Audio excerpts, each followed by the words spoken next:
नमस्कार दोस्तों, स्वागत है आपका अपने YouTube channel education classes Ramu में। आपका स्वागत करता हूं। दोस्तों, आज की वीडियो हमारा करंट अफेयर का दूसरा वीडियो है और इसमें आज हम फरवरी से रिलेटेड जितने भी करंट अफेयर हैं उन सभी को देखने वाले हैं इस वीडियो में। आपको बता दें कि यूट्यूब एरिया से मैं आपको करंट अफेयर का टॉपिक करा रहा हूँ जो कि बिहार शिक्षक भर्ती के लिए काफ़ी महत्वपूर्ण है। तो ज़रूर इस वीडियो को देखिएगा और जनवरी वाला भी नहीं देखे होंगे तो उस वीडियो को भी देख लीजिएगा। 7 वीडियो आएगी जिसमें लगभग 6 महीने की जो है करंट अफेयर आपको ख़त्म कर दिया जाएगा। 6 महीने की 7 वीडियो होगी, तो ध्यान रखिएगा, सभी वीडियो जरूर देखिएगा, बहुत इंपॉर्टेंट पॉइंट है। और हमारे टेलीग्राम से जुड़ना मत भूलिएगा, लिंक इस वीडियो के डिस्क्रिप्शन में है जहां पर सभी नोट्स PDF आपको उपलब्ध कराए जाते हैं। तो चलिए, आज हम कवर करने वाले हैं फरवरी से रिलेटेड और फिर अगली वीडियो जो है मार्च से रिलेटेड आएगी। तो पहला पॉइंट है कि वाणिज्य एवं उद्योग मंत्रालय के तहत MPEDA द्वारा फरवरी 2023 में Indian international sea food show का आयोजन कोलकाता में किया गया। इसका उद्देश्य था भारतीय समुद्री खाद्य उत्पादकों के निर्यात को बढ़ावा देना, जो है इसका मेन उद्देश्य था। कोलकाता में हुई थी इसकी बैठक, तो ध्यान रखिएगा। आगे चलते हैं। कपड़ा मंत्रालय द्वारा टेक्नोटेक्स 2023 का आयोजन 22 से 24 फरवरी 2023 में मुंबई में किया गया था। अगला पॉइंट है कि भारत में पहली बार 20 फरवरी 2023 को लद्दाख के पैंगोंग त्सो ली झील, ध्यान रखिएगा ये झील पूछा जाता है कि ये झील कहाँ पर है, तो लद्दाख में है पहली चीज़। दूसरी चीज़, ये इस झील में फ्रोसन लेक मैराथन आयोजन किया गया था। इसके आधिकारिक तौर पर Guinness book of the world record में सबसे ऊंची फ्रोजन लेक मैराथन के रूप में शामिल किया गया था। तो सबसे ऊंची जो है ये झील है जिसमें जो कि मैराथन इसमें आयोजित किया गया था, तो ये पूछा जा सकता है, ध्यान रखिएगा। पैंगोंग त्सो झील, ध्यान रखिएगा। आगे चलते हैं।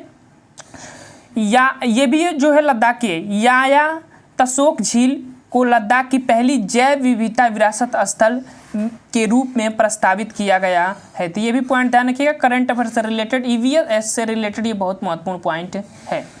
अगला पॉइंट है कि 26 फरवरी 2023 को भद्रवाह जम्मू कश्मीर में पर्यटन मंत्रालय द्वारा मैराथन आयोजन किया गया था। भद्रवाह में ध्यान रखिएगा, जम्मू कश्मीर के। आगे चलते हैं।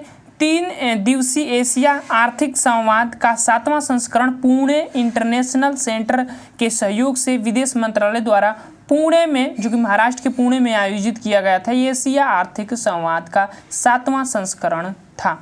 आगे चलते हैं। ऑपरेशन सद्भावना बहुत महत्वपूर्ण है।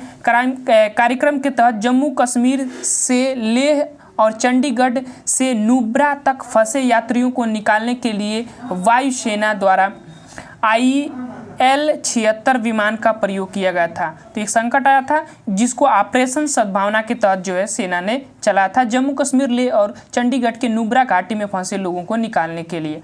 आगे चलते हैं। 16 फरवरी 2023 को प्रधानमंत्री नरेंद्र मोदी ने मेजर ध्यानचंद नेशनल स्टेडियम नई दिल्ली में राष्ट्रीय आदि महोत्सव का उद्घाटन किया था इस स्टेडियम में, तो महत्वपूर्ण है। आगे चलते हैं।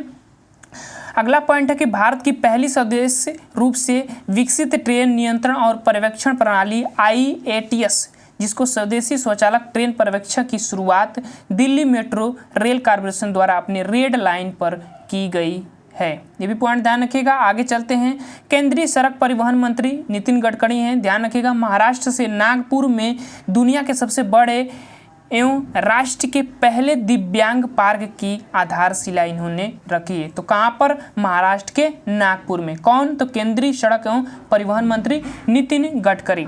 आगे चलते हैं। अखिल भारतीय तकनीकी शिक्षा परिषद, पुलिस अनुसंधान और विकास ब्यूरो और भारतीय साइबर अपराध समन्वय केंद्र द्वारा संयुक्त रूप से एक राष्ट्रीय हैकाथन कवच 2023 का आयोजन किया गया था। इसके क्या क्या पॉइंट है वो देखते हैं। इसका उद्देश्य साइबर सुरक्षा और साइबर अपराध की चुनौतियों से निपटने के लिए नवीन विचारों और तकनीक समाधान का पहचान करना। अगला यही जो है इसका मेन उद्देश्य था कवच 2023 का, तो ध्यान रखिएगा। आगे चलते हैं। आधार कार्ड से रिलेटेड है। भारतीय विशिष्ट पहचान प्राधिकरण ने लोगों द्वारा लोगों के आधार कार्ड से संबंधित उनके प्रश्नों का उत्तर पाने में मदद करने के लिए आधार मित्र जो है एक चैट बाट आधार मित्र जो है लॉन्च किया गया है UIDAI के तहत, भारतीय विशिष्ट पहचान प्राधिकरण के तहत आधार मित्र लॉन्च किया गया है। इससे रिलेटेड जितने भी महत्वपूर्ण प्रश्न है आधार कार्ड से रिलेटेड उस पर आपको आंसर उसका मिल जाएगा। भारत सरकार ने बजट के दौरान बाजरा के लिए एक अंतर्राष्ट्रीय ब्रांड नाम श्री अन्न पेश किया है। तो पहली बार बहुत महत्वपूर्ण है, ध्यान रखिएगा, और वो भी बाजरा के लिए अंतर्राष्ट्रीय ब्रांड नाम पेश किया गया। इससे क्या होगा क्या ना कि इस चीज़ की बिक्री बढ़ जाती है, इसीलिए ये पेश किया जाता है। इसे किसी भी उद्यान के लिए किसी भी फसल होती है ना तो उसके लिए, तो ये बाजरा के लिए पेश किया गया है श्री अन्न, ध्यान रखिएगा। आगे चलते हैं, भारत की पहली AC डबल डेकर इलेक्ट्रॉनिक बस मुंबई में शुरू किया गया है, ये भी पॉइंट ध्यान है। आगे चलते हैं, भारत में पहली बार केरल ने इरिजादापल्ली श्री कृष्ण मंदिर में रमन नामक एक यांत्रिक रोबोट हाथी को पेश किया गया। यह 11 फीट ऊंचा और 8000 किलोग्राम का ये रोबोट था। आगे चलते हैं, संचार, इलेक्ट्रॉनिक और सूचना प्रौद्योगिकी और रेलवे मंत्री अश्विनी वैष्णव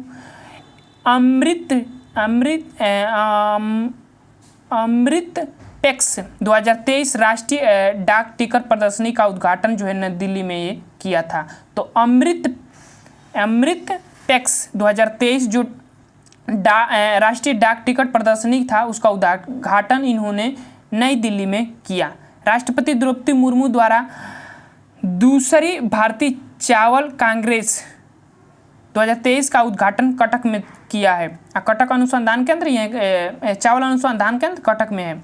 आगे चलते हैं, उत्तर प्रदेश सरकार ने एक परिवार एक नौकरी प्रस्ताव को लागू करने के लिए एक इकाई के रूप में परिवारों की पहचान करने के लिए परिवार एक पहचान के निर्माण के लिए पोर्टल लॉन्च किया है। आगे चलते हैं, खान मंत्रालय के अनुसार भारत में पहली बार जम्मू और कश्मीर में 5.9 मिलियन टन लिथियम भंडार की खोज किया गया है। कहाँ पर? जम्मू कश्मीर में। आगे चलते हैं, अगला पॉइंट है कि जम्मू कश्मीर के गुलमर्ग में भारत का पहला ग्लास इग्लू रेस्टिंग खोला गया है। तो गुलमर्ग में ध्यान रखिएगा। आगे चलते हैं, भारत में 22,500 करोड़, ये दशमलव है कि साला, अच्छा हाँ दशमलव नहीं है, 22,500 करोड़ रुपए के बजटीय परिव्यय के साथ वर्ष 2026 तक नमामि गंगे मिशन सेकेंड की मंजूरी मिल गई है। तो नमामि गंगे मिशन सेकेंड की मंजूरी 2026 तक 22,500 करोड़ रुपए की बजट से मंजूरी मिल गई है। तो ये भी ध्यान रखिएगा, पूछ सकता है कि नमामि गंगे सेकेंड की मंजूरी कब तक दिया गया, तो 2026 तक। एशिया का पहला फ्लोटिंग फेस्टिवल मध्य प्रदेश के मंदसौर में आयोजन किया गया था। पहला है, महत्वपूर्ण है, ध्यान रखिएगा, एशिया का वो भी है। आगे चलते हैं, आर्द्र भूमि के संरक्षण के लिए केंद्रीय पर्यावरण, वन और जलवायु मंत्री भूपेंद्र यादव आर्द्र भूमि बचाओ अभियान का शुभारंभ किया है।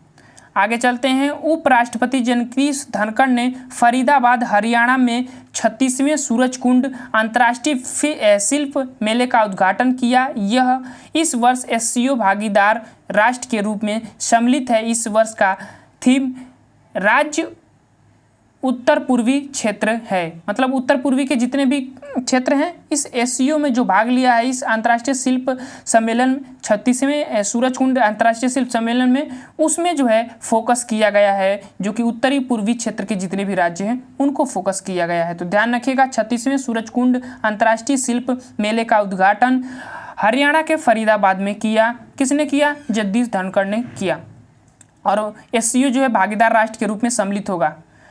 आगे चलते हैं, इंदौर ग्रीन ब्रांड लॉन्च करने वाला भारत का पहला नागरिक निकाय बन गया है। तो ये भी बहुत महत्वपूर्ण प्रश्न है, पहला नागरिक निकाय जो कौन बना? इंदौर ग्रीन ब्रांड जो है ये लॉन्च करने वाला पहला नागरिक निकाय बन गया है। और स्वच्छता के मामले में तो ये पहला पर ही है। रिलायंस इंस्टीट्यूट लिमिटेड और अशोक लीलैंड ने भारी शुल्क वाले ट्रकों के लिए भारत के पहले हाइड्रोजन आंतरिक दहन इंजन H2 ICE प्रौद्योगिकी समाधान का अनावरण किया।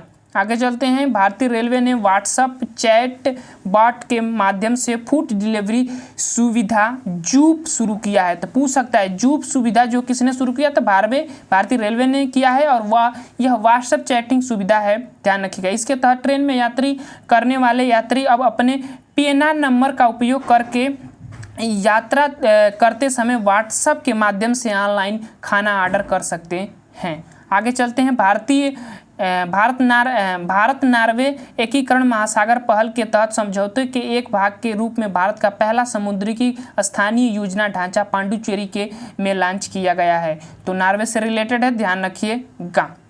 कहाँ पर लॉन्च किया गया है, तो पांडुचेरी में। अगला पॉइंट, पूर्वोत्तर भारत के पहले कंप्रेस्ड बायोगैस संयंत्र परियोजना का शिलान्यास असम के कामरूप जिले में किया गया है। तो पहला है पूर्वोत्तर का कंप्रेस्ड बायोगैस संयंत्र परियोजना, ध्यान रखिएगा, असम के कामरूप जिले में।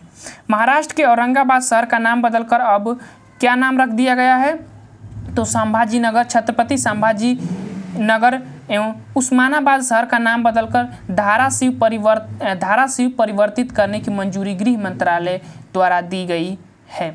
आगे चलते हैं, लद्दाख के सभी मौसम में कनेक्टिविटी प्रदान करने के लिए सरकार ने 4.1 किलोमीटर लंबे सिंकुला सुरंग निर्माण की मंजूरी दे दी है। तो सिंकुला सुरंग, ध्यान रखिएगा, कहाँ है, लद्दाख में, इसकी मंजूरी मिल गई है। आगे चलते हैं, कर्नाटक सरकार ने राज्य के तटीय पर्यटन को बढ़ावा देने के लिए देश की पहली मरीना या नाव बेसिन का निर्माण करने की योजना बनाई है। कर्नाटक सरकार पर्यटन को बढ़ावा देने के लिए बनाई है समुद्र के किनारे। आगे चलते हैं, केरल में लिंग समावेशी पर्यटन स्थलों को बढ़ावा देने के लिए केरल पर्यटन और संयुक्त राष्ट्र महिला भारत के बीच एक समझौता पर ज्ञापन पर हस्ताक्षर हुआ है। आगे चलते हैं, भारत सरकार ने PM कुसुम योजना को मार्च 2026 तक बढ़ाने का फैसला किया है। इसका उद्देश्य 2030 तक गैर जीवाश्म ईंधन स्रोतों से बिजली की स्थापित क्षमता का हिस्सा 40% बढ़ाना है। अगला पॉइंट है कि 25 फरवरी 2023 को प्रधानमंत्री ने दिल्ली के तालकटोरा स्टेडियम में वरिसु कन्नड़ दिमावा सांस्कृतिक उत्सव का उद्घाटन किया। आगे चलते हैं, अगला पॉइंट है कि मुंबई के चर्च गेट रेलवे स्टेशन का नाम पहले भारतीय RBI गवर्नर जो थे CD देशमुख के नाम पर अब रख दिया गया है।